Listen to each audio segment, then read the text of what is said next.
जोहार साथियों, मैं मुकेश बिरुआ। आज मैं एग्ज़िट पोल के बारे में कुछ जानकारी आपके साथ साझा कर रहा हूं। क्योंकि अभी तो उसका समय हो गया है, खूब चैनलों में उसी के बारे में चर्चा शुरू हो गई है। तो आखिर ये जो एग्ज़िट पोल्स हैं वो कितने भरोसेमंद है? यानी एग्ज़िट पोल्स चुनाव के परिणाम तो नहीं होते बल्कि अनुमान होते हैं। तकनीकी रूप से सर्वे के दौरान मतदाताओं से पूछे गए सवालों के जवाब के आधार पर ये तैयार किए जाते हैं। हालांकि पिछले सालों के अनुमान देखें तो इनके आकलन को सटीक नहीं कहा जा सकता है। 1 जून 2024 को आम चुनाव के 7वें और आखिरी चरण का मतदान पूरा होने के साथ ही 18वीं लोकसभा के लिए चुनाव का समापन हो गया। पहले चरण का मतदान 43 दिन पहले 19 अप्रैल को हुआ था। नतीजे 4 जून को आएंगे, लेकिन उससे पहले आजकल एक व्यवसाय शुरू किया गया है जो न्यूज़ चैनलों को पैसा कमाने देने की हैसियत से सिर्फ भारत में होता है। वह है एग्ज़िट पोल। एग्ज़िट पोल एक बहुत बड़ा व्यवसाय है और इन 2-3 दिनों में चैनल के पास एग्ज़िट पोल के नाम पर सपना बेचकर पैसा कमाने का मौका होता है। और जिनके पास से पैसा मिलता है उसका सपना ज़्यादा रंगीन दिखाया जाता है। विकसित देशों में चुनाव खत्म होते ही काउंटिंग शुरू की जाती है। सिर्फ भारत ही ऐसा देश है जहां एग्ज़िट पोल को भी आजकल चुनाव का ही एक पार्ट बना दिया गया है। अधिकांश टीवी चैनलों पर दिखाए जा रहे एग्ज़िट पोल में भाजपा के नेतृत्व वाले एनडीए को बहुमत मिलता हुआ दिखाया जा रहा है। वहीं विपक्षी दलों के इंडिया गठबंधन को पिछड़ता हुआ दिखाया जा रहा है। जाहिर है एग्ज़िट पोल परिणाम नहीं बल्कि अनुमान होते हैं। कई बार यह असल परिणाम के आसपास होते हैं तो अनेक बार सच्चाई के कोसों दूर। आम चुनाव 2019 के लिए मतदान 11 अप्रैल से शुरू होकर 19 मई को ख़त्म हुए थे और नतीजे 23 मई को आए थे। इंडियन एक्सप्रेस की एक रिपोर्ट में 2019 और 2014 के आम चुनाव को लेकर तमाम पोलिंग एजेंसी के द्वारा एग्ज़िट पोल को आमने सामने रखा है। 2019 में 13 पोलिंग एजेंसी द्वारा किए गए एग्ज़िट पोल का औसत निकालें तो भाजपा के नेतृत्व वाले एनडीए को 306 सीटें दे रहे थे, जबकि कांग्रेस के नेतृत्व वाले यूपीए के 120 सीट जीतने के अनुमान बता रहे थे। एग्ज़िट पोल में एनडीए के प्रदर्शन को कम करके आंका गया था। असल में एनडीए को कुल 353 सीटों पर जीत मिली थी, वहीं यूपीए को कुल 93 सीटों पर जीत मिली।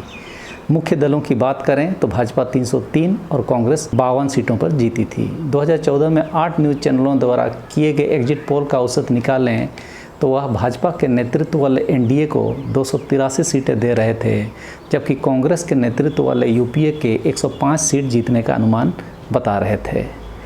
एग्ज़िट पोल उस आम चुनाव में भी सही अनुमान लगाने में विफल रहे थे, क्योंकि असल में एनडीए को 336 सीटें और यूपीए को मात्र 60 सीटें मिली थी। इनमें से भाजपा को 282 और कांग्रेस को 44 सीटों पर जीत मिली थी। 2009 में जब यूपीए सत्ता में वापस आई थी तो औसतन 4 एग्ज़िट पोल ने विजेता गठबंधन की संख्या को कम करके आंका था। उन्होंने यूपीए को 195 और एनडीए को 185 सीटें दी थी। यूपीए ने आखिरकार 262 सीटें जीती, जबकि एनडीए को 158 सीटें मिली। इनमें से कांग्रेस ने 206 सीटें तो भाजपा ने 116 सीटें जीती थी। मेरे कहने का मतलब यही है कि यह सब अनुमान मात्र हैं और अपने अपने हिसाब से यह अनुमान सभी एजेंसी तय करती है। और सबसे आश्चर्यजनक बात तो यह होती है कि कोई भी एग्ज़िट पोल करने वाली जो एजेंसी होती है यह नहीं बताती कि कितने लोगों से बात करके यह एग्ज़िट पोल का रिजल्ट वो बता रहे हैं। अभी कुछ दिन पहले मैंने हिंदू खतरे में है वाले वीडियो में बताया था कि किस तरह बीजेपी के पक्ष में ओपिनियन बनाने के लिए 23 लाख लोगों के सर्वेक्षण के आधार पर एक नैरेटिव बनाने का प्रयास हुआ, जबकि वैसा सर्वे तो जनगणना के आंकड़े पर होना चाहिए था। और ऐसे नैरेटिव का खेल सके हुए लोग इसीलिए जनगणना भी नहीं होने देते। तो 2 तरह के पोल होते हैं, एक ओपिनियन पोल तो दूसरा एग्ज़िट पोल। आजकल ओपिनियन पोल तो सोशल मीडिया में हो जाता है। जैसे 16 मार्च से 30 मई तक देश की जनता किसे सुन रही थी, किनकी बातों को गंभीरता से ले रही थी, उसे देखेंगे तो आप पाएंगे कि देश की कुल 96.88 करोड़ मतदाताओं में से 61.3 करोड़ लोगों ने, मतलब 61.3 करोड़ लोगों ने कांग्रेस के सोशल मीडिया को देखा, तो सिर्फ 15 करोड़ लोगों ने बीजेपी का। यह बहुत बड़ा अंतर है। यह यूट्यूब का आंकड़ा है। इंस्टाग्राम जो आजकल यूथ का प्लेटफॉर्म है, पर कांग्रेस को 1,22,000 का एवरेज लाइक प्रतिदिन मिला, तो बीजेपी को 26,945 का एवरेज लाइक। उसी तरह ट्विटर पर कांग्रेस को 2500 से 3000 का एवरेज लाइक प्रतिदिन मिल रहा था, तो बीजेपी को 260 से 300 का एवरेज लाइक। फेसबुक पर कांग्रेस को 1200 से 1500 का एवरेज लाइक मिला, तो बीजेपी को 150 से 250 का। यानी सोशल मीडिया के ओपिनियन में बीजेपी को खुद पार्टी के लोग नहीं सुन रहे थे, जो मैंने इस वीडियो में भी विस्तार से आपको बताया ही था। कांग्रेस का सोशल मीडिया को सुनने वाली 53% जनसंख्या 34 वर्ष की आयु के युवा वर्ग थे। तो चुनाव के दौरान जनता कांग्रेस के नेताओं को देखना सुनना ज़्यादा पसंद कर रही थी भाजपा की तुलना में। लोगों को कांग्रेस का घोषणा पत्र पसंद आ रहा था, बीजेपी का नहीं। यह डेटा तो अब कोई भी एक्सेस कर सकता है, और यह डेटा चुनाव में वोट के रूप में परिवर्तित होने से कोई इनकार भी नहीं कर सकता, क्योंकि सोशल मीडिया का प्रभाव पूरे चुनाव के दौरान का मैंने आपको बता दिया है। अब रहा एग्जिट पोल, चूँकि यह तो रॉ डेटा छुपा कर एग्जिट पोल का डेटा व्यवसाय के लिए खेला जाता है, तो ये एग्जिट पोल करने वाले लोग सोशल मीडिया के इस डेटा पर बात ही नहीं करते हैं, क्योंकि यहाँ तो सब कुछ दिख रहा है, कोई चीज़ छिपी नहीं है।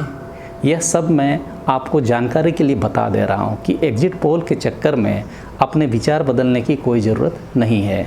फॉर्म 17C राजनीतिक पार्टियों ने अपने हथियार के रूप में बहुत सारे इकट्ठे कर लिए हैं। उम्मीद करेंगे कि इस बार यही 17C फॉर्म चुनाव को शक की गुंजाइश से बाहर करेगा, और जितने वोट डाले उतने ही निकले। तो उम्मीद है एग्जिट पोल भी 2004, 2009, 2014 और 2019 की भांति ही डेटा गलत ही साबित होंगे। एग्जिट पोल के चक्कर में ओरिजिनल को नहीं भूलें, निगाहें टिकाए रखें। बाकी आप सभी अपने सेहत का ख्याल रखें और गर्मी से बचें। सबों को धन्यवाद।